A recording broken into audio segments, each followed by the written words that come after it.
Philippe Schmitt étant un grand timide, il n'ose pas vous répéter que ça va recommencer. Voilà. Si... Adil, tu peux peut-être prendre place. Je remercie Olivier Klein de la qualité du débat, premier débat de cette journée. J'accueille avec amitié et un certain honneur, parce que le sujet est ô combien important. Jean-Noël Barrot, ministre délégué aux Affaires numériques, et qui va, chargé du numérique, qui va être interrogé par Philippe, dont vous allez pouvoir apprécier la compétence déjà technique. Maintenant, j'espère que tu vas faire de toi un bon journaliste, hein, c'est ton job. Voilà. S'en suivra un temps d'échange certainement, et que je souhaite aussi fructueux, puis un temps de déjeuner où Olivier Klein sera parmi nous, puisque j'apprends qu'il reste. Vous excuserez, monsieur le ministre, mais qui aurait souhaité rester, mais l'actualité, vous comprendrez, à ses exigences, et je ne termine pas ma phrase. À bon débat tout à l'heure. Merci Mario. Si. Et alors, je vais demander aussi à Tina Théalet, que vous la connaissez, Tina, qui est notre responsable juridique, qui fait un boulot exceptionnel, de nous rejoindre également. Comme ça, on sera deux à vous interroger. Monsieur le ministre, merci infiniment d'être venu, parce que c'est très important pour nous. Vous êtes en charge d'un ministère qui est ô combien sensible, ô combien concerné par notre cause. Vous avez un parcours qui est magnifique, je dois le dire, pour ceux d'entre vous qui le connaîtraient moins bien, puisque vous avez fait Henri IV, HEC, Sciences Po, et puis vous êtes parti enseigner aux États-Unis, au MIT, pour revenir enseigner ensuite à nouveau en France. Vous êtes chercheur. Vous avez d'ailleurs un doctorat en sciences de gestion. Et puis vous avez, parallèlement à votre activité de chercheur, décidé de vous impliquer en politique, conseiller départemental, député en 2017 et ministre en 2022 et renouvelé en 2023 en qualité donc de ministre du numérique. Alors, ministre du numérique, j'en profite d'ailleurs, c'est évidemment un sujet pour nous, l'ICRA essentiel. On a été très précurseur, puisque la LICRA a été certainement la première association à s'impliquer en matière de lutte contre la haine en ligne. La première grande action qu'on peut retrouver d'ailleurs dans les journaux de droit en France comme aux États-Unis, c'est le procès LICRA Yahoo, que nous avons gagné en France, et on peut dire, c'est un petit peu plus compliqué, mais je ne vais pas passer 2 heures dessus, qu'on a gagné aux États-Unis, avec notamment la reconnaissance par le juge américain que Yahoo devait respecter la loi française, ce qui était une révolution à l'époque, et pas du tout gagné d'avance. C'est un domaine où nous travaillons énormément tous les jours, avec les plateformes, avec la Commission européenne. On a une équipe qui fait de la modération, du monitoring. Et puis c'est un domaine qui, évidemment, est essentiel aujourd'hui dans la lutte contre la haine en ligne. Et je vais commencer, après vous avoir offert le droit de vivre, qui est justement des ordres informationnels, donc liés à votre sujet et à notre sujet. Je crois qu'on a une période extrêmement douloureuse, et vous avez déjà cette semaine notamment rencontré Pharos. Vous pouvez peut-être nous indiquer quelles sont pour vous les premières conclusion de cette semaine qui se termine aujourd'hui en matière de lutte contre la haine en ligne, qu'est-ce que vous ont dit les gens de Pharos, quelles sont les informations? Merci beaucoup. Bonjour à toutes et tous, et permettez-moi de saluer Monsieur le ministre, mon cher Olivier, Élise qui l'accompagne, Madame la députée Agnès Carrel, avec laquelle on a passé de nombreuses heures ces 2 dernières semaines, puisque elle était porte-parole de son groupe politique sur ce projet de loi dont on parlera peut-être, et qui va nous donner un certain nombre d'outils pour lutter contre la haine en ligne. La vice-présidente du département, monsieur le maire adjoint, et puis bien sûr, monsieur le président de la LICRA, cher Mario. que je remercie de m'avoir invité et dont je veux saluer l'engagement au service de causes nobles et en particulier de celles que vous défendez avec lui. Et vous remercier toutes et tous, au travers de l'hommage que je veux lui rendre à lui, pour votre action résolue pour faire reculer ou faire échec au racisme et à l'antisémitisme partout, tout le temps dans notre pays. Et puis depuis quelques années, en particulier dans l'espace numérique où eh bien, de nouveaux univers d'expression se sont construits, dans lesquels nous devons là aussi nous mobiliser tous ensemble partout et tout le temps pour faire reculer le racisme et l'antisémitisme. Permettez-moi ensuite évidemment d'avoir une pensée très attristée et une émotion très vive pour les victimes du drame humain qui se joue en ce moment même au Proche-Orient après l'attaque ignoble du Hamas, l'attentat du terroriste du Hamas sur Israël, dont nous voyons sans doute déjà quelques premières répercussions avec l'assassinat terrible, terrifiant, effroyable de ce professeur à Arras, qui semble-t-il, c'est ce que l'on me rapportait aujourd'hui, a tenté de s'interposer et a sans doute, par cet acte de bravoure, par cet acte d'héroïsme extraordinaire, pu sauver un certain nombre de vies, et qui nous rappelle que malheureusement, malgré tous vos efforts, malgré tous nos efforts, il y a encore beaucoup à faire pour faire échec à la propagation de la haine, du racisme et de l'antisémitisme, y compris dans une grande démocratie comme la France. Alors oui, depuis le week-end dernier, avec le ministre de l'Intérieur, nous veillons à ce que d'abord le droit puisse être respecté. Qu'est-ce que prévoit notre droit? Il prévoit que les contenus à caractère terroriste, faisant de la provocation ou de l'apologie du terrorisme, soient retirés par les hébergeurs en moins de 24 heures, sous peine d'1 an d'emprisonnement et 250 000 € d'amende. Alors qui a la responsabilité de faire appliquer cet article 6-1 de la loi pour la confiance dans l'économie numérique? Et j'insiste sur le fait que seuls les contenus terroristes et les contenus à caractère pédopornographique font l'objet de cette procédure spécifique de retrait sous moins de 24 heures, sous peine d'emprisonnement et de 250 000 € d'amende. Pourquoi ? Parce qu'il s'agit là évidemment de contenus très graves, que des vies humaines peuvent être engagées, et que ce sont des contenus qui sont manifestement illicites, si bien que les forces de l'ordre, et en particulier la petite équipe à laquelle vous avez fait référence, d'une quarantaine de personnes, qui s'appelle Pharos, eh bien, lorsqu'on leur signale ce type de contenu, eh bien, elles ont, au travers du temps, établi des protocoles avec les plateformes pour les signaler et faire en sorte qu'ils puissent être retirés.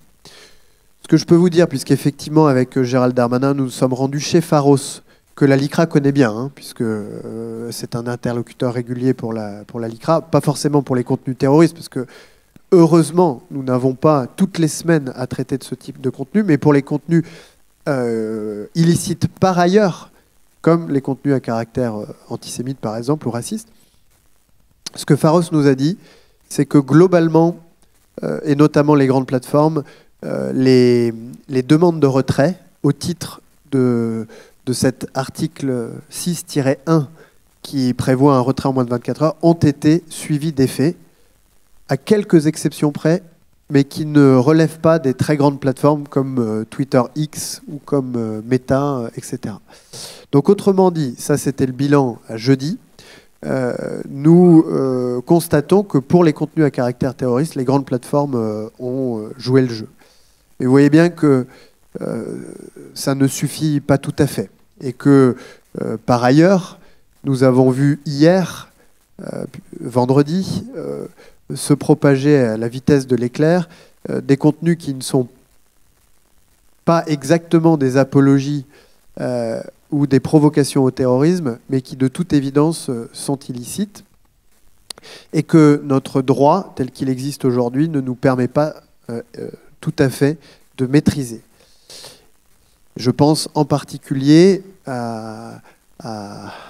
au rôle que jouent non pas les plateformes en ligne, qu'on a commencé depuis quelques années à réguler au niveau français et puis plus récemment au niveau européen, peut-être qu'on y reviendra, mais à ces messageries privées qui ouvrent des espaces qui s'apparentent à des forums ou à des réseaux sociaux traditionnels, mais qui, parce qu'ils sont hébergés par des messageries privées, sont plus protégés que les réseaux sociaux par ce que l'on appelle le secret des correspondances. Et là, il y a quelque chose qui est en train de se produire et auquel il va falloir qu'on apporte une réponse. C'est-à-dire qu'on a créé des cadres de régulation, des cadres d'intervention pour les réseaux sociaux, et on voit bien qu'il y a une partie de nos problèmes qui se délocalisent dans d'autres espaces qui sont ceux des messageries privées traditionnellement, et c'est une bonne chose, protégés par le secret des correspondances, mais avec sur Telegram, pour ne pas le nommer, des boucles totalement ouvertes qui rassemblent des millions parfois d'utilisateurs qui peuvent d'ailleurs s'inscrire sans y être invités. Donc je ne vois pas très bien ce que le secret de la correspondance vient protéger ici, et qui servent à la réplication et à la propagation des images et des contenus illicites. Donc pour résumer et conclure ma réponse à votre question, les mécanismes qu'on a pu mettre en place, en tout cas en droit national, ont plutôt bien fonctionné, et je veux rendre hommage au passage au très grand professionnalisme et au sang-froid des agents de Pharos, dont vous imaginez bien qu'ils sont confrontés toute la journée avec des contenus d'extrême violence, et notamment les contenus à caractère pédopornographique, et qu'ils doivent à tout moment garder une faculté de discernement pour pouvoir traiter du caractère licite ou non des contenus qui leur sont signalés. Ce sont des fantassins qui se trouvent aux premières lignes de tout ce que notre humanité produit de plus abject. Donc je crois qu'il faut sans cesse redire notre gratitude et notre reconnaissance à l'égard des agents de Pharos. En tout cas, pour ce qui concerne Pharos, les dispositifs ont plutôt bien fonctionné. Mais comme je le disais, ces épisodes font apparaître un certain nombre de failles dans notre arsenal qu'il va nous falloir combler. Et est-ce que vous ne croyez pas que l'article 6.1 devrait être étendu justement à la diffamation raciale, à l'injure raciale, à la provocation à la haine raciale? Puisque ce qui est intéressant, c'est qu'on voit, vous l'avez dit, on est capable. Et surtout, les plateformes sont capables d'agir lorsqu'elles le veulent. Et apparemment, même X.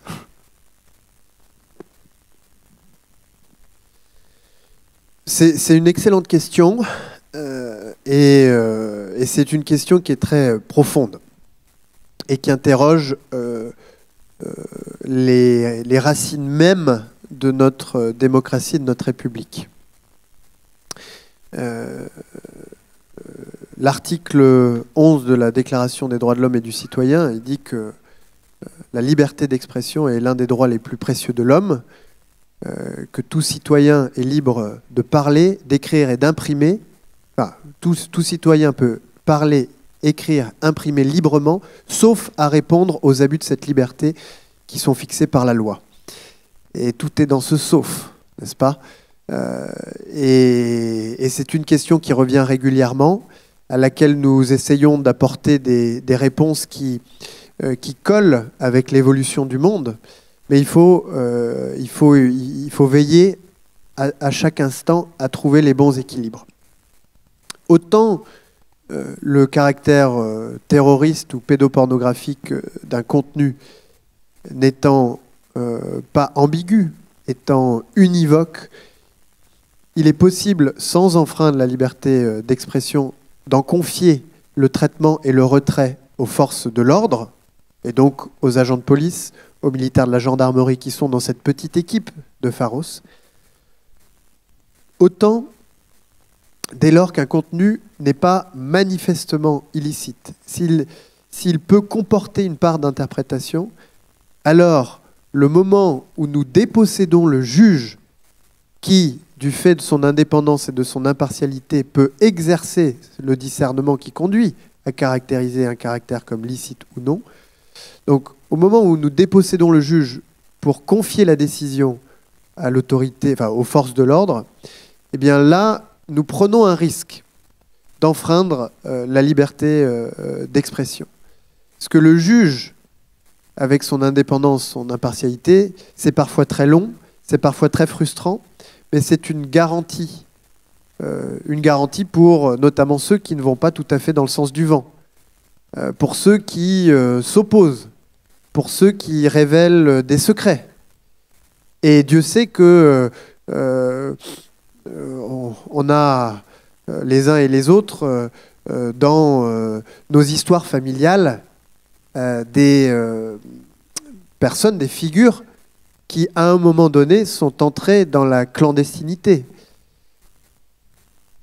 pour défendre des idées de liberté, des idées de démocratie. Et donc, la démocratie, elle repose sur une liberté d'expression, y compris quand cette liberté d'expression, elle ne va pas dans le sens du vent. Et donc, pour répondre à votre question, est-ce qu'on peut donner à Pharos, c'est-à-dire à des agents de police ou des militaires de la gendarmerie, la charge lourde de décider si un délit de presse est constitué? Ben, c'est pas sûr. C'est pas sûr du tout. Est-ce que pour autant, on doit se satisfaire de la situation actuelle où nous avons parfois, où nous attendons parfois des mois, voire des années avant qu'un délit de presse, c'est-à-dire voilà, une diffamation publique, une injure publique à caractère discriminatoire soit effectivement sanctionnée? Non, la situation n'est pas satisfaisante. Mais il faut trouver le bon équilibre. Tina, je crois que vous vouliez réagir. Oui, vous disiez tout à l'heure qu'il vous semblait, après vos discussions avec notamment Pharos, que les plateformes avaient joué le jeu. Alors nous, ça fait depuis samedi au service juridique qu'on est sur le pont et aussi au service international qui s'occupe du monitoring sur les plateformes. Et on n'est pas trop du même avis. C'est vrai que... on parle de contenu à caractère raciste, là spécifiquement antisémite, oui, mais également terroriste. Non. Mais moi je parlais du 6-1, c'est-à-dire des contenus apologie, provocation au terrorisme. C'est des contenus très spécifiques qui sont frappés par une obligation de retrait en moins de 24 heures sous peine d'1 an de prison. Nous, on est avec Gérald Darmanin, on est allé les voir, Pharos, et on leur a dit, est-ce que Twitter est en retard sur le retrait d'un seul contenu à caractère terroriste ou non? La réponse était non. Twitter a été à l'heure sur ces contenus-là. Pour le reste, ce que je puis dire en tout cas, c'est que c'est assez difficile à établir. Ce que nous avons demandé à Pharos, mais je ne peux pas vous livrer les conclusions aujourd'hui, c'est que pour tous les autres contenus illicites, et notamment les contenus à caractère raciste, à caractère antisémite, que Pharos, en lien avec nos cabinets, celui du ministre de l'Intérieur et le mien, nous puissions, pour une fois, garder l'historique de nos demandes de retrait aux plateformes. Et on est en train de réfléchir à la manière de vous associer, ainsi que d'autres signaleurs, ou en tout cas d'autres associations qui suivent la propagation de ces contenus en ligne, pour faire quoi?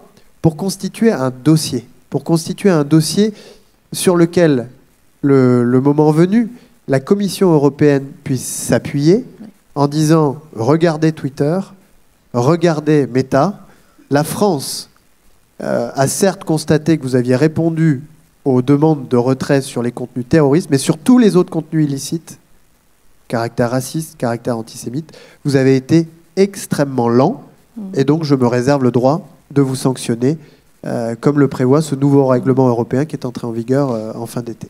Mais là, excuse-moi, on assiste à quelque chose d'assez inédit. Ceci dit, c'est que aujourd'hui, les contenus à caractère terroriste, d'apologie notamment du terrorisme, ils sont très liés à l'antisémitisme. Donc aujourd'hui, sur ces contenus-là, qu'on nous signale toute la journée, et qu'on traite, nous, au service juridique, toute la journée aussi, depuis samedi dernier, on s'aperçoit que ces contenus d'apologie, ils sont d'apologie du terrorisme, ils sont aussi liés à de l'antisémitisme. C'est-à-dire que sur tous ces contenus, on va avoir des commentaires qui représentent des croix gammées, on va avoir des propos qui sont de l'ordre du négationnisme, on va avoir des injures à caractère antisémite. Et on s'aperçoit, malgré tout, que l'autre jour, on écoutait sur France Inter, justement, il y avait un représentant de Pharos qui estimait que dans la semaine, les 3/4 des signalements qu'il recevait, c'était sur Twitter. Twitter, aujourd'hui, c'est vrai, c'est une arme de guerre, c'est une arme de propagande pour le Hamas, notamment, qui diffuse des images qui sont d'une violence rare, de guerre, certes, mais on voit, voilà, le terrorisme, il nous apparaît comme ça sous un jour sans sommation. On tombe sur ces images, on n'a rien demandé. Ces images circulent, elles sont relayées à grande échelle. Alors certes, ils ont peut-être supprimé les contenus, ces contenus-là d'une violence rare, peut-être dans les temps, mais en tout cas, elles sont relayées à une si grande échelle qu'aujourd'hui, n'importe qui peut avoir accès à ces images-là, qui sont déshumanisantes, qui sont voilà, innommables, puisque voilà, je pense qu'une grande partie de nous aujourd'hui dans cette salle est tombée sur des photos. Twitter est utilisé vraiment, c'est une arme de communication, c'est une arme de propagande. On sait que voilà, des images, Twitter a été utilisé pour envoyer des images de victimes à leur famille, pour envoyer, pour désinformer, pour propager des fausses informations. Actuellement, il y a des fausses images qui circulent d'une famille d'otages qui aurait été délivrée. Il y a des fausses images de bébés en cage. Il y a des idées selon lesquelles l'armée israélienne utiliserait du phosphore et qui ont été démenties par Israël. Voilà, on est dans une guerre de désinformation. C'est plus... c'est vraiment des sujets qui sont... qui vont au-delà finalement de la question du retrait en 24 heures, 48 heures. C'est vraiment une question qui est politique, qui du coup nous incombe, sur laquelle on doit réfléchir en tout cas. Oui, il y a une solution assez radicale, hein. C'est l'éditorial de Emmanuel de Bono. Ça s'appelle « Quitter Twitter ». Personne n'impose à quiconque d'être sur Twitter. Mais voyez, vous-même, et vous avez raison, vous dites, c'était un peu la discussion qu'on avait juste avant d'entrer dans la salle, vous dites que ce sont des espaces de communication et d'expression privés. Hein. Twitter, c'est privé. C'est l'Internet, mais c'est l'Internet privatisé. Et vous voyez que on se retrouve, si l'on peut dire, contraint de rester sur Twitter parce que au milieu de la désinformation, il y a aussi un petit peu d'information. Il y en a qui sont peut-être pas contraints, mais vous voyez bien que dans les arguments que vous développez et dans ceux qu'on développe nous aussi, c'est qu'on ne prend pas une option aussi radicale que celle-ci, c'est qu'on dit il faut corriger ces problèmes-là. Et pour corriger ces problèmes-là, la France a beaucoup poussé pour que l'année dernière, un règlement européen puisse être adopté, qui pour la première fois depuis que les réseaux sociaux existent, vient imposer des responsabilités aux plateformes. Alors certes, il y a les questions de retrait de contenu, mais vous avez raison de dire que le retrait du contenu, ce n'est pas le seul problème. Or, jusqu'à présent, même dans les quelques pays d'Europe qui avaient commencé à réguler les réseaux sociaux, le seul sujet qui était traité, c'était le retrait des contenus illicites. La grande nouveauté, la révolution provoquée par ce règlement, c'est que désormais, on ne s'intéresse pas... Déjà, on s'intéresse et on crante, on harmonise en Europe le principe du retrait de contenus illicites par ces plateformes, mais on va au-delà. Et on dit que ces plateformes, elles ont une responsabilité, qu'elles ne sont pas tout à fait assimilables à des éditeurs de presse, avec un directeur de la publication qui porte sur ses épaules une responsabilité pénale s'il y a des contenus diffamatoires, par exemple, qui sont publiés sous sa surveillance. Mais on fait passer ces réseaux sociaux du statut dans lequel elles se complaisaient jusqu'à présent, qui est celui d'hébergeur. Moi, je suis hébergeur. Si les gens hébergent des choses illicites chez moi, j'y peux rien. Un peu comme un propriétaire d'entrepôt pourrait se dédouaner si ceux qui louent des entrepôts chez lui, ils stockent des matières illicites. Jusqu'à présent, c'était le régime de l'irresponsabilité totale. Le règlement sur les services numériques, ce règlement européen, il vient créer un statut intermédiaire entre celui de l'irresponsabilité totale et celui de l'éditeur de presse, où on exige le retrait des contenus illicites, mais on exige aussi la transparence sur les données, la transparence sur les algorithmes, et surtout, pour la première fois, je pense, dans l'histoire des réseaux sociaux, on considère que ce n'est pas uniquement l'illécité des messages ou des contenus ou des produits qui pose problème, c'est le fonctionnement même de ces réseaux sociaux qui peut poser problème. Et à l'article 34 et 35 de ces règlements, que je vous invite à lire, c'est vraiment les grandes nouveautés de ce texte européen, on impose aux plateformes d'analyser et de corriger le risque systémique qu'elles font peser sur la santé de leurs utilisateurs. On pense à l'addiction des jeunes aux réseaux sociaux, par exemple, sur le discours civique, prolifération de la désinformation, par exemple, et sur la sécurité publique. Et là, on pense au dévoiement de certains réseaux sociaux pour la formation de rassemblements violents pendant les épisodes d'émeutes comme ceux qu'on a connus au début du mois de juillet. Et ça, c'est vraiment très nouveau, parce que ça veut dire qu'elles doivent désormais regarder comment le fonctionnement même de leurs algorithmes et de leurs plateformes peut causer du tort aux sociétés qui les emploient. Et alors, en plus de cette responsabilité qui est donnée aux plateformes, il y a un pouvoir exorbitant qui est donné à la Commission. Et ça, c'est l'article 36. La Commission européenne, qui est le grand régulateur désormais des réseaux sociaux, peut décider, dans un cas d'extrême urgence, d'imposer aux plateformes de réseaux sociaux de prendre des mesures de correction de ces risques systémiques. Donc c'est la Commission européenne qui va au-delà de simplement dire à Twitter « il faudrait me retirer tous ces contenus ». C'est la Commission européenne qui peut dire à Twitter « je constate qu'il se passe quelque chose de grave dans le monde, je constate que votre algorithme aggrave le problème plutôt que de le résoudre, et je vous enjoins à modifier votre algorithme, par exemple en déviralisant certaines vidéos liées au Hamas ou certaines vidéos liées à Arras. Et donc évidemment, moi mardi, j'ai appelé Thierry Breton pour lui dire bon bah active l'article 36.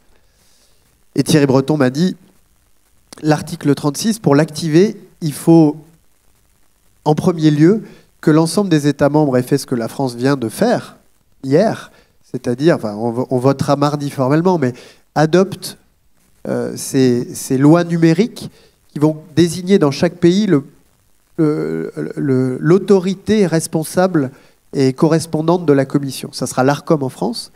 Une fois que ces 27 entités auront été désignées, elles se réuniront dans un comité européen des services numériques et elles diront à la Commission les circonstances dans lesquelles la Commission peut activer cet article 36, c'est-à-dire ce pouvoir exorbitant de résolution des crises. Et donc malheureusement, pour les événements tragiques que nous vivons, cet article 36 ne peut pas être activé. Alors sur la responsabilité des plateformes, après on a tellement de choses qu'on veut voir avec vous, mais je crois que vous ne restez pas jusqu'à 9h du soir, donc ça va être compliqué. On a quand même et je sais que ce n'est pas forcément la France, mais plutôt du côté de ceux qui ont une philosophie anglo-saxonne, que ça a un peu été compliqué de les convaincre, la problématique du fait qu'un signalement ne les rend pas responsables si le contenu a posteriori est considéré comme illicite.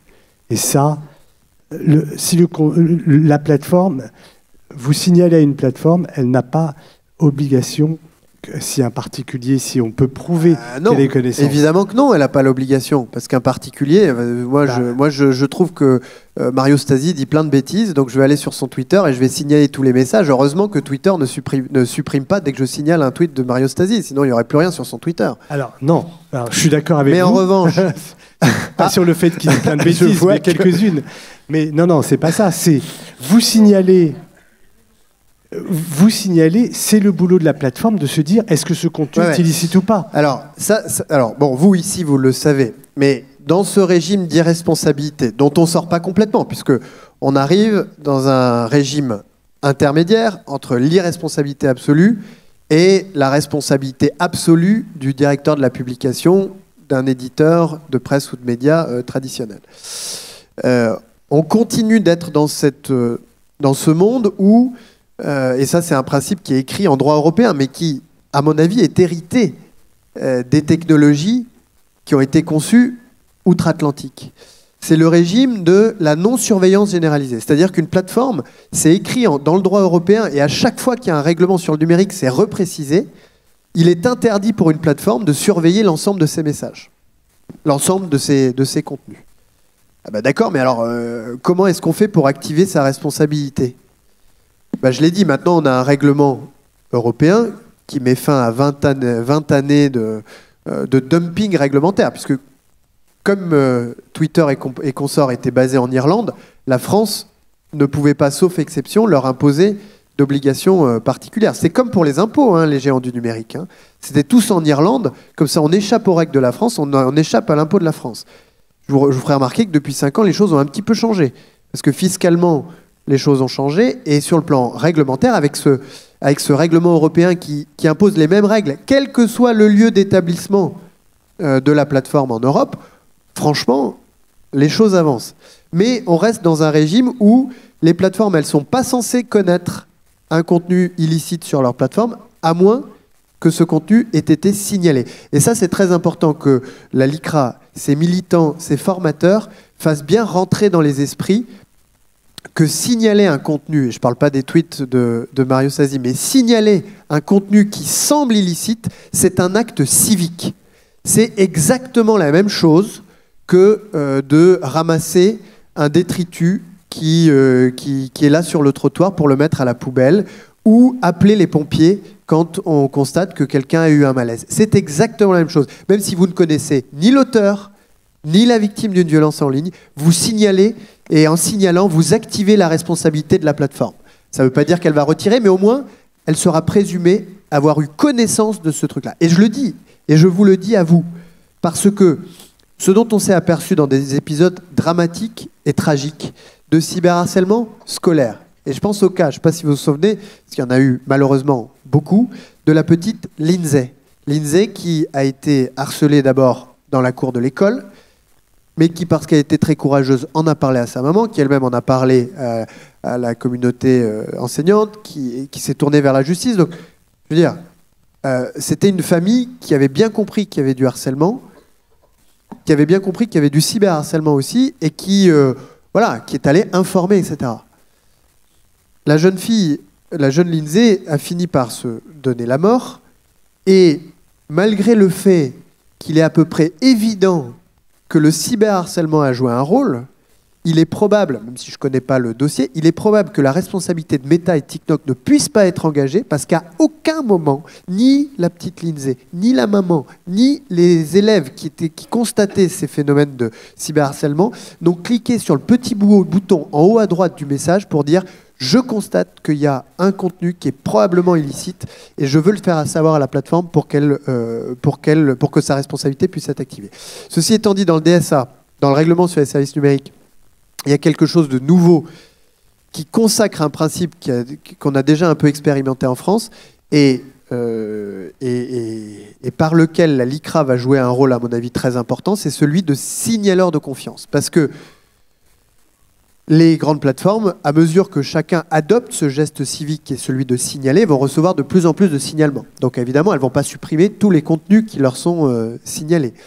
Mais elles devront traiter par priorité les contenus qui leur sont signalés par des associations comme la LICRA qui savent instruire et définir si un contenu est oui ou non manifestement illicite. Et ces signalements-là seront traités en priorité. Alors oui, le statut de signaleur de confiance, effectivement, comme ça fait une quinzaine d'années qu'on travaille avec eux, on l'avait déjà, notamment avec certaines plateformes qui commençaient à jouer le jeu, on peut dire Meta par exemple. Et effectivement, on espère que le DSA va permettre de renforcer ce statut, sachant que sur les autorités, il va falloir aussi que les autorités des différents pays jouent le jeu.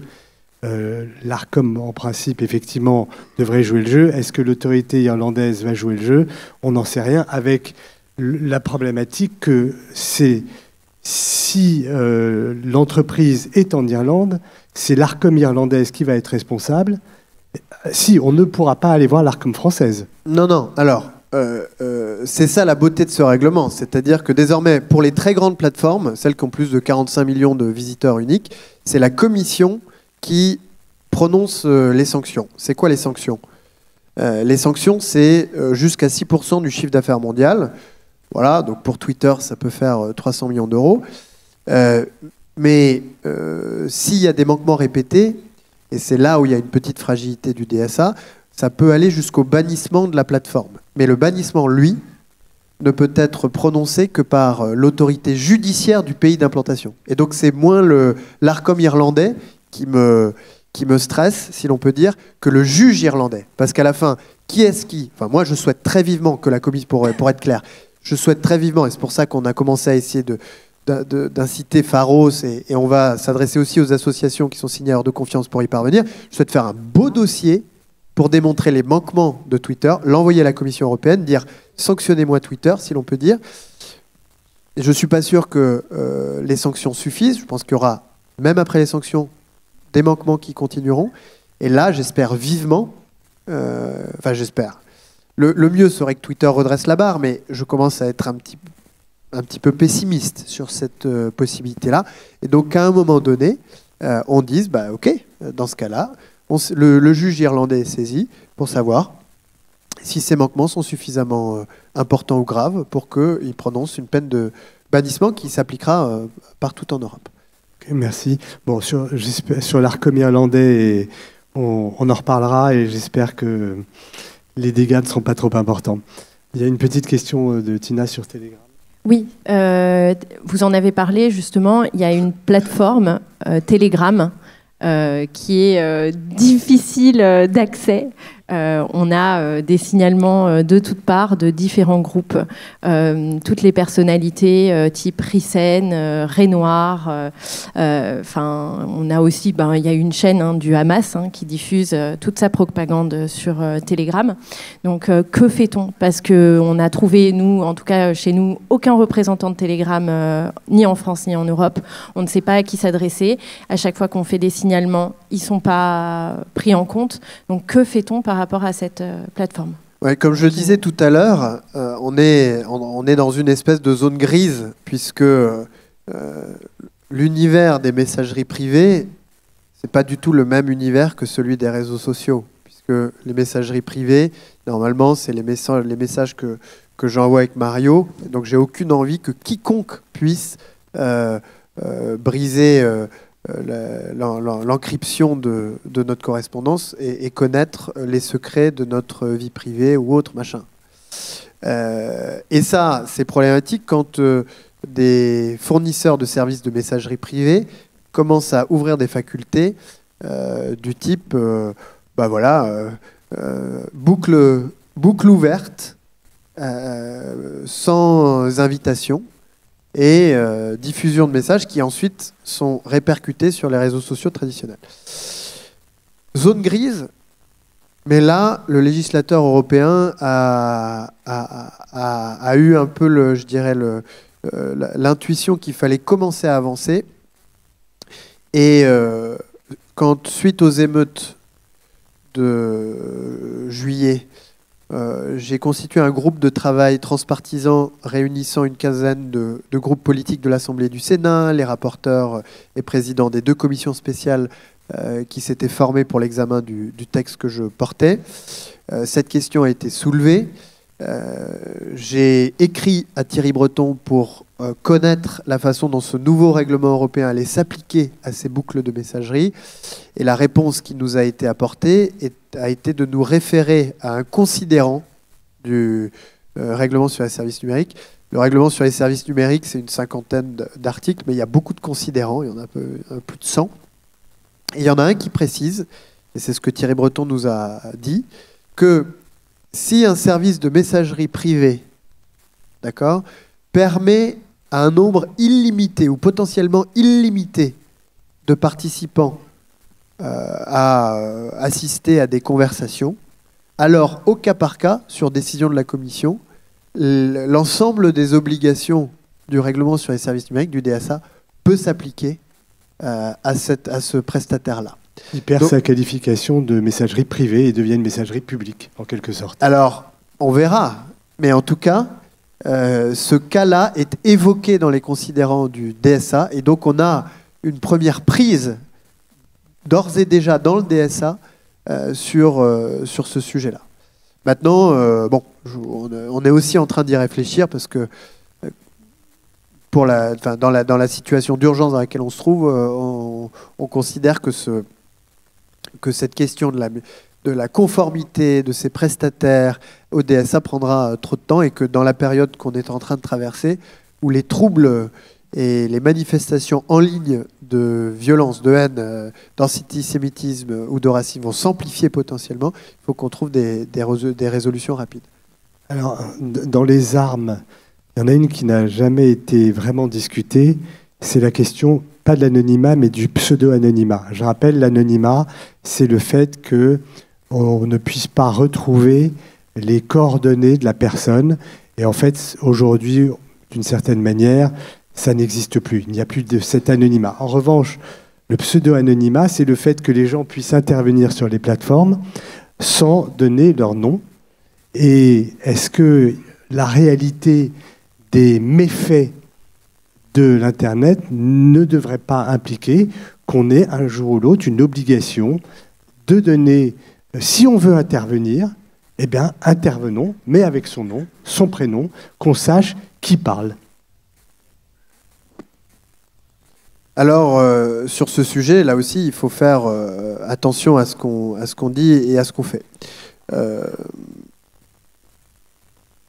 Il n'y a pas vraiment d'anonymat sur Internet, au sens où, depuis 20 ans déjà, les plateformes ont l'obligation, lorsque vous créez un compte chez elles, de conserver des données identifiantes, comme votre adresse IP, la signature de votre téléphone, la signature de votre navigateur. Pourquoi cette obligation ?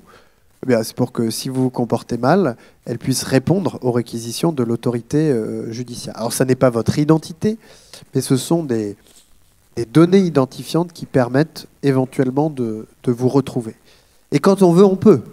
Suite aux émeutes, le garde des Sceaux a pris une circulaire ou une instruction, je ne sais plus, en direction des parquets pour leur dire merci de poursuivre sur les délits qui ont été commis en ligne. Et vous avez eu des dizaines de condamnations de prison dans les jours et semaines qui ont suivi les violences urbaines, pour des délits commis uniquement en ligne.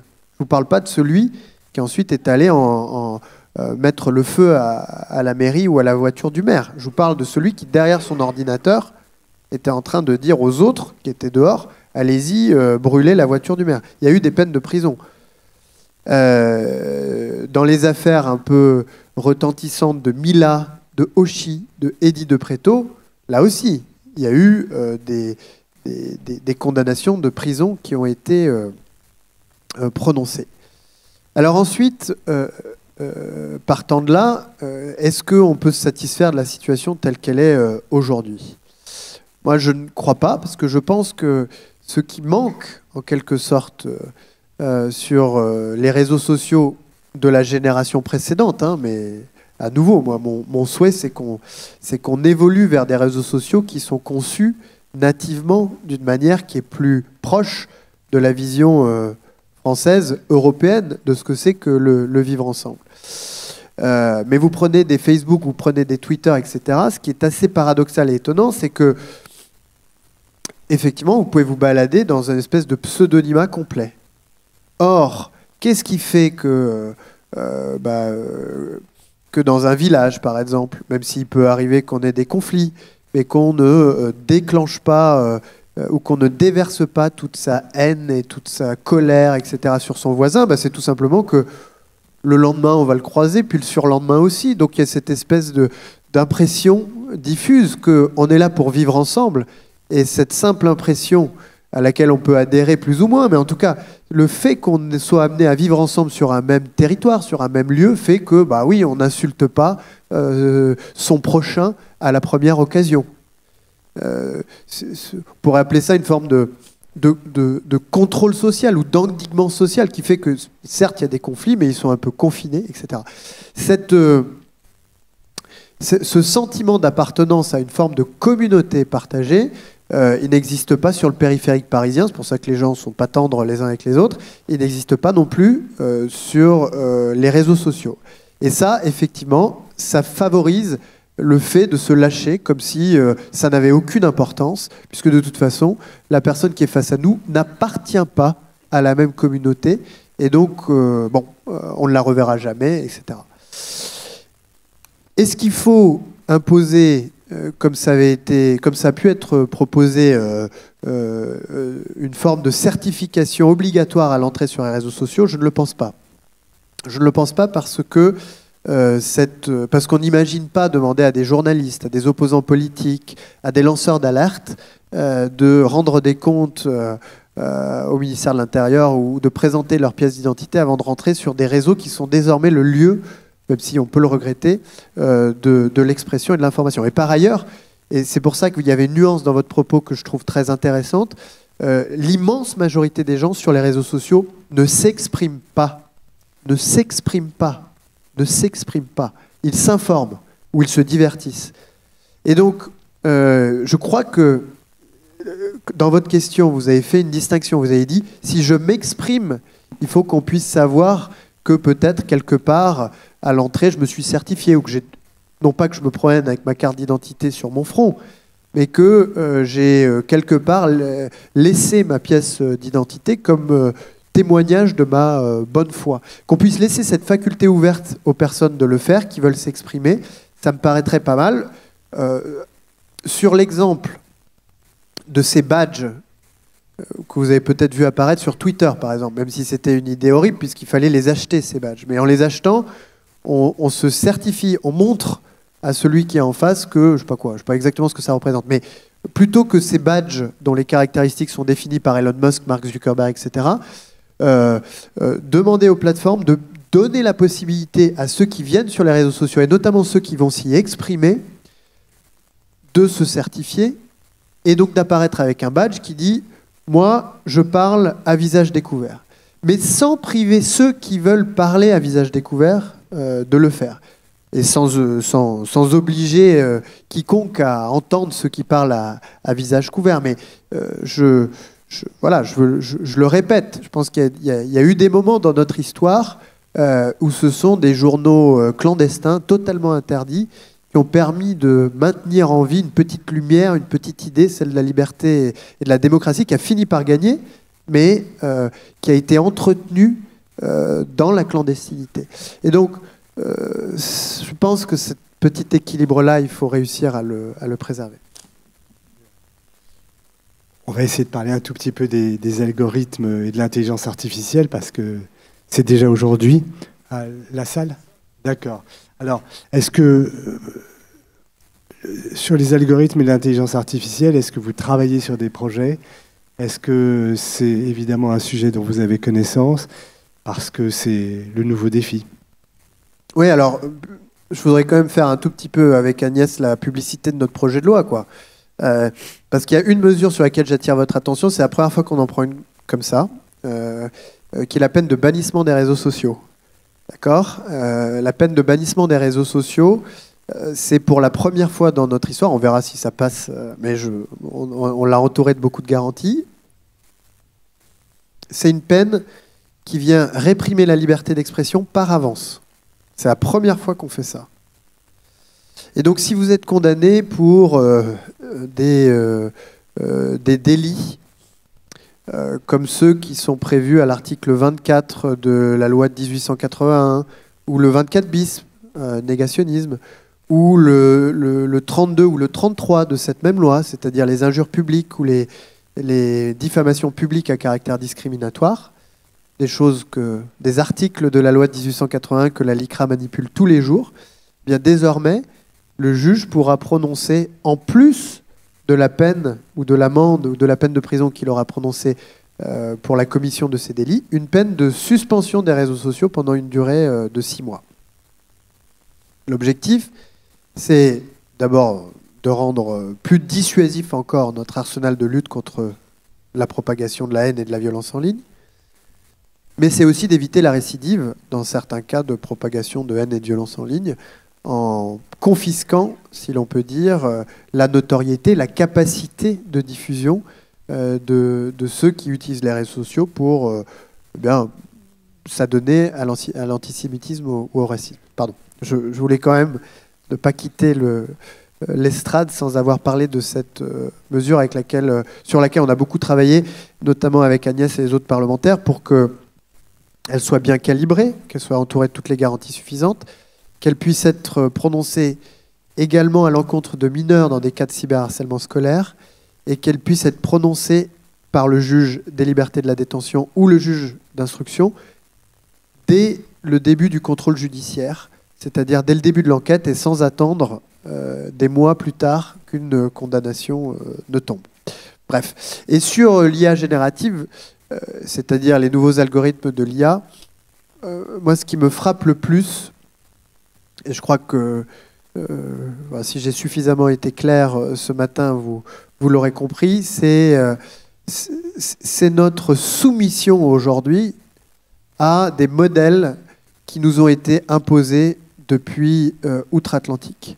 Et voyez, on se bat tous, vous et nous, contre la propagation de la haine, la violence en ligne, le racisme, l'antisémitisme en ligne. Et moi, je trouve qu'on le fait de manière extrêmement défensive en considérant comme acquis le modèle qui a été celui de Twitter, de Facebook, etc., mais qui est un modèle que nous n'avons pas choisi véritablement. C'est un modèle qui s'est imposé à nous. Sur cette nouvelle génération qui est celle d'IA générative, qui aura sans doute des impacts majeurs sur ces espaces d'expression que sont les réseaux sociaux, je souhaite qu'on ne refasse pas la même erreur.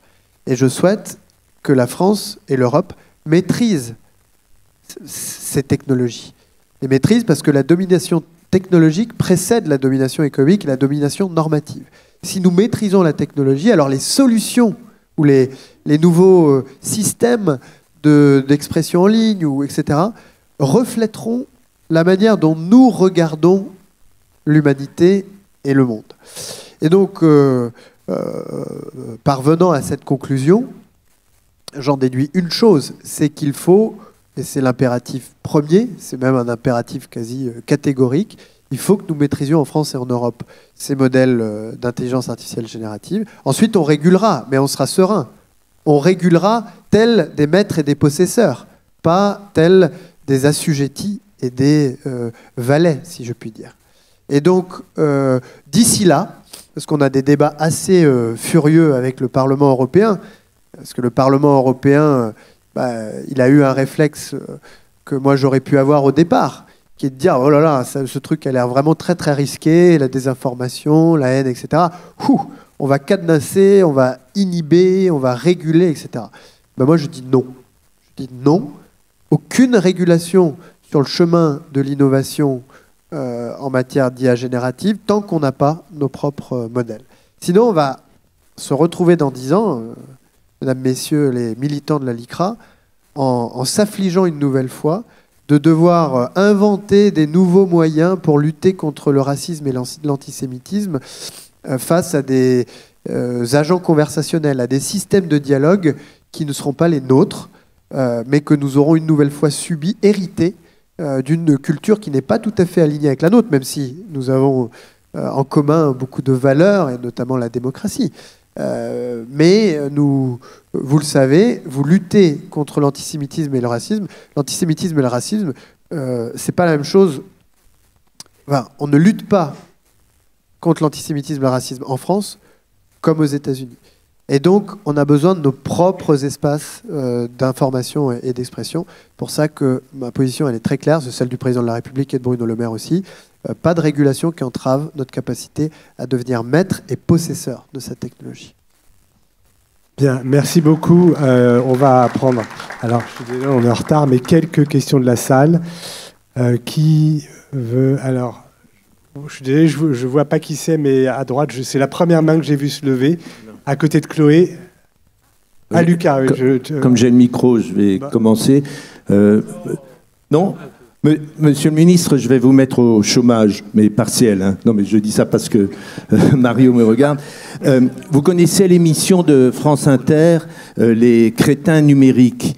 Est-ce que vous, et qui fait des reportages sur les lavages de cerveau, notamment des jeunes, est-ce que vous pourriez imaginer une journée par semaine ou un mois par an sans numérique, comme il y a un mois sans alcool, des choses comme cela?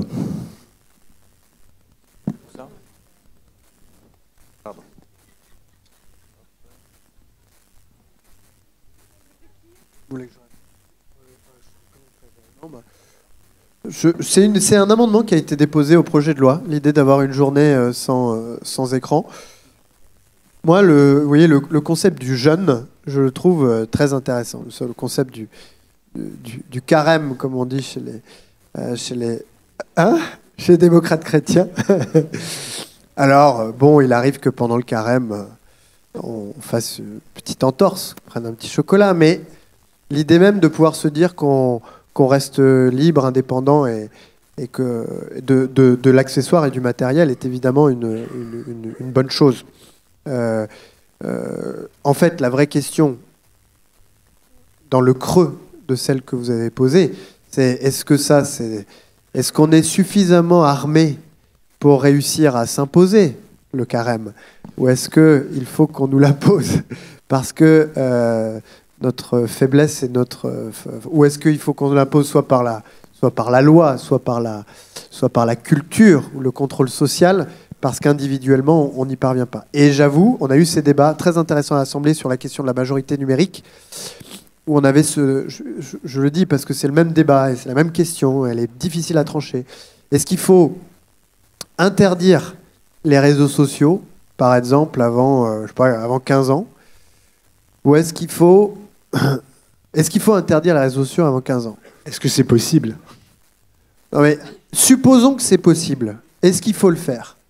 Bah là, le débat, si vous creusez un peu, c'est est-ce qu'on laisse l'autorité parentale gérer cette question-là? Et idéalement, il le faudrait.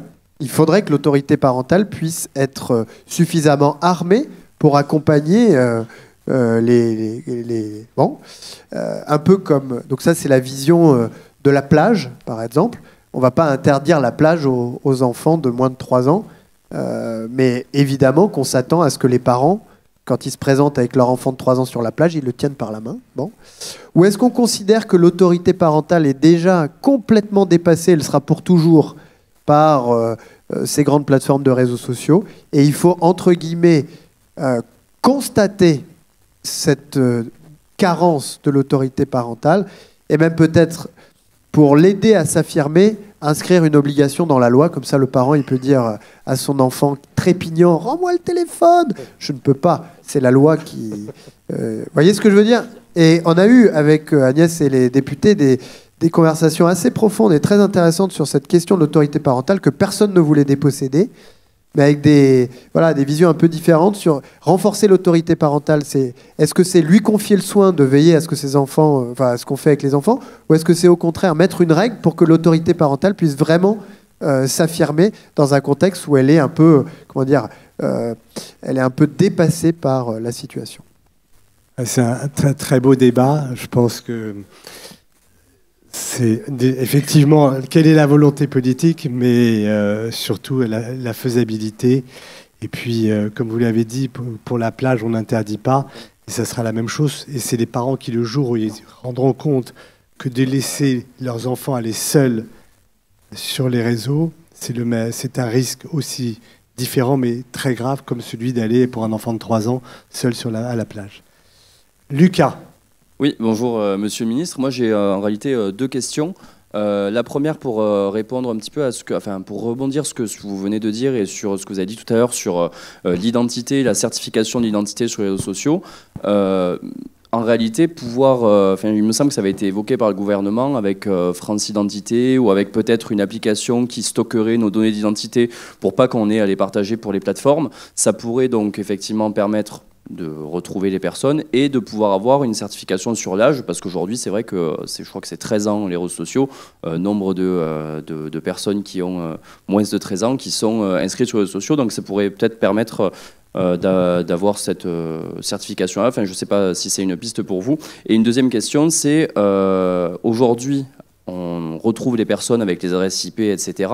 Mais alors qu'il y a beaucoup et de plus en plus de gens qui utilisent des services de VPN, comment est-ce qu'on peut du coup lutter contre la haine en ligne alors que on cache son IP avec des services comme ça?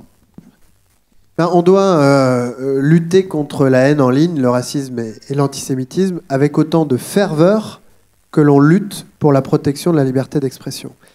En tout cas, moi, c'est ma vision. Et donc, les VPN, on devra y revenir. Il y avait des propositions dans le cadre de l'examen du texte pour les interdire ou mieux les réglementer. Mais le VPN, vous prenez... Oui, un VPN, c'est quoi? T'as raison, excuse-moi. Le VPN,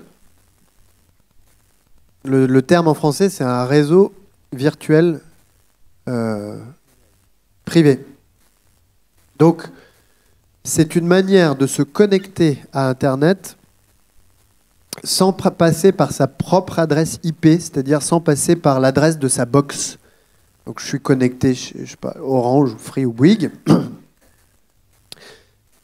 La trace numérique que je laisse, enfin une des traces, c'est celle de mon adresse IP, celle de l'adresse de ma box. Avec un VPN, je peux laisser une autre trace. Donc à qui ça sert ça? Ça sert à ceux qui effectivement veulent se cacher pour être plus difficiles à retrouver quand ils font du mal. Et ça sert aussi aux enquêteurs, ça sert à ceux qui sont en train d'échanger des secrets. Et donc c'est comme tout outil. Ça peut être utilisé par les méchants, mais ça peut être aussi utilisé par les gentils. Et donc, il faut faire très attention quand on encadre tout ça. Ensuite, sur l'identité. Oui, il y avait plusieurs questions dans votre question, mais je veux peut-être en profiter pour dire que oui, pour la protection des enfants en ligne, la mère des batailles, c'est la vérification de l'âge. Là aussi, avec Agnès et Groupe Horizon à l'Assemblée nationale, proposition de loi sur la majorité numérique. Nos enfants sont exposés en ligne à des contenus qui sont très préjudiciables pour leur santé. C'est vrai des réseaux sociaux, mais c'est surtout vrai de la pornographie. Et les chiffres sont terrifiants. C'est 2 millions d'enfants chaque mois en France qui sont exposés à des contenus pornographiques, avec des conséquences très bien documentées dans la littérature scientifique sur leur santé mentale et leur développement affectif. Et pourquoi? Parce que personne ne vérifie l'âge sur Internet. Et donc ça, il faut qu'on puisse le faire sans aller jusqu'à vérifier l'identité de tout le monde, mais uniquement l'âge. C'est techniquement possible. C'est plutôt juridiquement qu'il y a des résistances, parce que les acteurs concernés... alors les réseaux sociaux, ils font semblant d'être d'accord, et... pardon, je ne devrais pas dire ça, il n'y a pas de journaliste. Ils adoptent une démarche constructive pour que nous puissions, dans des délais raisonnables, parvenir à faire la vérification d'âge. Les sites pornographiques, en revanche, ils font du sabotage. Et eux aussi s'abritent derrière l'hétérogénéité des législations nationales en Europe pour profiter de la présence de nos enfants sur leur site internet pour faire du trafic publicitaire. Donc c'est non-assistance à enfance en danger, si l'on peut dire, et c'est recel au travers des recettes publicitaires de non-assistance à enfance en danger. Alors, une dernière question, courte si possible. Désolé. On va essayer de faire au mieux. Monsieur le ministre, je fais le lien avec l'intervention du nouveau délégué d'ILCRA, que je salue, pour dire que la lutte ne doit pas être exclusive de la prévention. Et je vous livre une expérience, puisque je suis élu local, celle des conseillers numériques présents dans les centres sociaux, dans les mairies annexes, qui apportent beaucoup tant dans la relation parents-enfants que de mettre à niveau les parents qui sont un peu dépassés par l'ensemble des réseaux sociaux. Par contre, la nécessité de moyens supplémentaires pour équiper et pour doter en ressources humaines de nouveaux conseillers numériques, voyageurs du net, etc., me paraît indispensable. Voilà. Merci. Les promeneurs du net. Vous avez raison. Et je crois qu'on avance. On a côté gouvernement, parce que la sensibilisation, c'est évidemment le quotidien des militants de la LICRA. Je crois qu'on avance grâce aux propositions qu'ont faites les députés dans le cadre de l'examen de ce projet de loi là, dont on vient de terminer l'examen à l'Assemblée nationale, notamment ceux d'Agnès, je le répète, ceux qui, comme professeur de métier, à cœur ces questions-là. On a inscrit notamment 2 idées dans le texte. La première, c'est qu'on a ajouté à la liste des stages. Alors là, c'est pas vraiment de la prévention, mais c'est de la prévention de la récidive. Vous savez que le juge, il peut, comme peine complémentaire à une amende ou à une peine de prison, il peut prononcer l'obligation d'un stage. Il n'y avait pas de stage de citoyenneté numérique, eh bien désormais, il y en aura un. Mais si on rembobine la prévention, il ne faut pas attendre qu'il y ait un délit qui soit commis, une condamnation qui soit prononcée. Sachez que cette année, nous généralisons le module de sensibilisation en classe de 6e aux risques et aux attitudes à adopter en ligne face aux problématiques du cyberharcèlement. Ça, c'est vraiment très bien. J'ai invité la Première ministre mardi à venir assister dans ma circonscription des Yvelines à une séance de sensibilisation parce que j'avais été moi-même très frappé par la qualité de ces modules. C'est des modules qui sont dispensés en salle informatique, qui ont été conçus par PIX, qui est un groupement d'intérêt public qui fait un travail remarquable. Et ce sont des questions ou des problèmes, si l'on peut dire, mais des questions que les élèves doivent résoudre en allant d'ailleurs naviguer sur Internet pour trouver la réponse. Quel est le numéro de téléphone ou l'application vers laquelle se tourner quand on est victime ou témoin de cyberharcèlement? Comment est-ce qu'on fait un... il y a des questions du type... ton ami Julien a créé un compte sur un réseau social, mais il a mis un mot de passe très facile à trouver. Devine le mot de passe. Donc là, l'élève, il dit, mais comment je vais deviner le mot de passe? Jusqu'à ce qu'il voit qu'il y a 6 caractères. Puis il essaye 1, 2, 3, 4, 5, 6, ou il essaye Julien, il finit par trouver.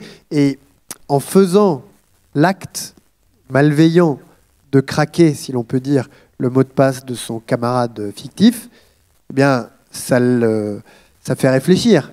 Et moi-même, quand désormais je dois créer des mots de passe, je repense à ce petit exercice que j'ai fait à côté de l'élève en me disant il ne faut pas que ce soit trop facile, sinon quelqu'un le trouvera. Ce module-là, il est généralisé cette année, il sera obligatoire l'année prochaine. Donc tous les élèves auront un premier niveau de sensibilisation. Et dans le projet de loi, on a rendu obligatoire la certification, c'est-à-dire la validation de ce module-là. J'ajoute que grâce à une collaboration qu'on a engagée avec le groupe Bayard. Pourquoi le groupe Bayard?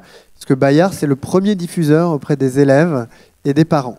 Une campagne de sensibilisation au travers des titres J'aime lire, Okapi, Astrapi, etc. C'est 4 millions de personnes touchées.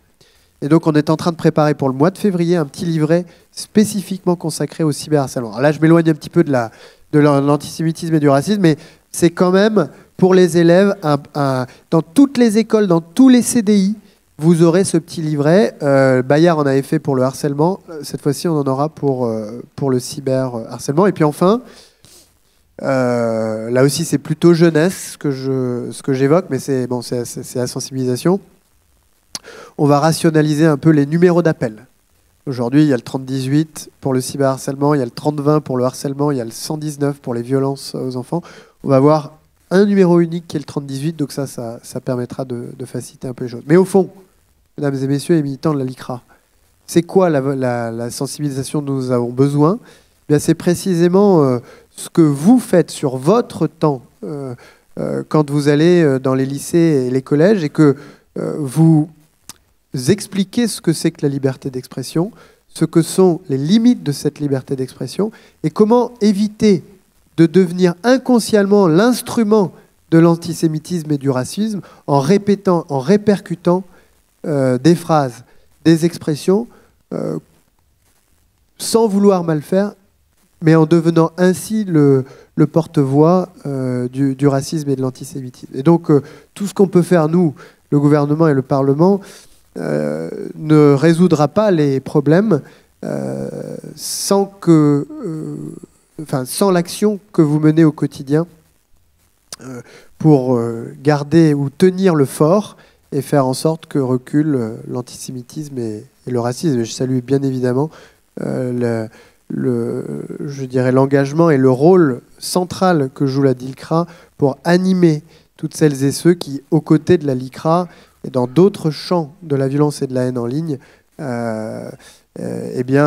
contribuent à pacifier l'espace numérique. Et au passage, autre petite page de pub, on a acté dans le projet de loi la création d'une réserve citoyenne du numérique. À quoi va servir cette réserve citoyenne ?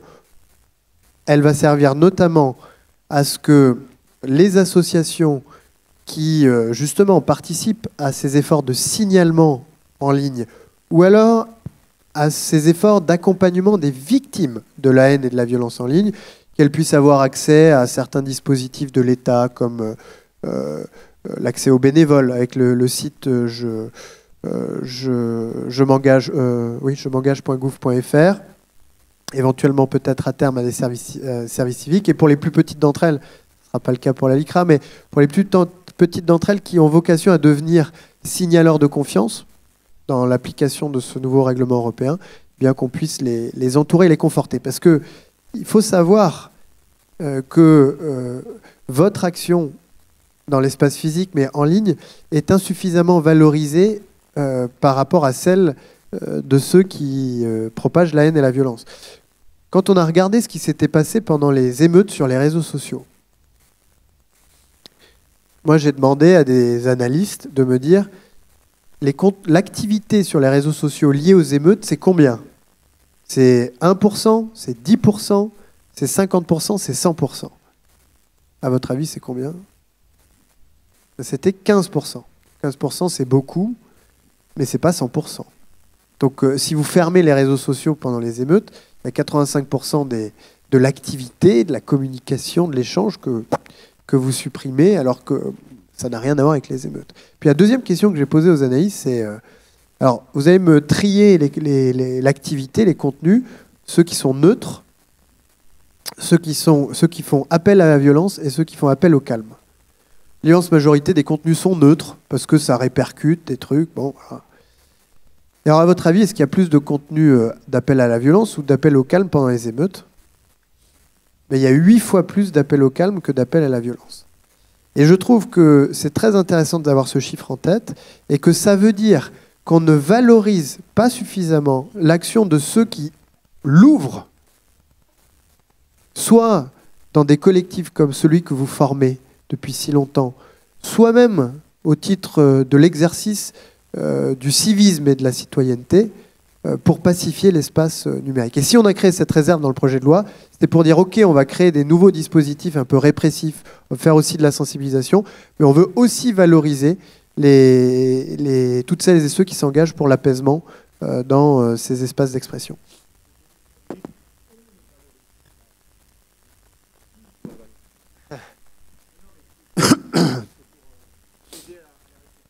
Ouais, bah je pense que, enfin, vous voyez, moi, 8 fois plus d'appels au calme, que ça veut dire que clairement il y a un truc déformant. Enfin, on a fini par se dire, quand je dis on, c'est évidemment peut-être pas nous qui sommes là, mais peut-être qu'on finit par se dire qu'il y a 90% des gens sur les réseaux sociaux, c'est des affreux, et puis il y en a 10%, c'est des gentils. C'est pas du tout ça la réalité. La réalité, c'est qu'il y a une minorité d'internautes qui font des dégâts, qu'il y a un groupe beaucoup plus important qui essaye de limiter les dégâts. Et ce groupe-là, il faut reconnaître son engagement, son civisme et son sens de la responsabilité. Et puis, il y a le gros des troupes qui est là juste, qui est un peu les yeux hagards à regarder tel un spectateur ce qui est en train de se passer.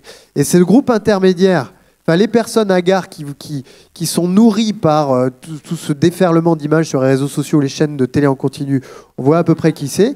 La minorité agissante violemment dans l'espace numérique, on en parle toute la journée.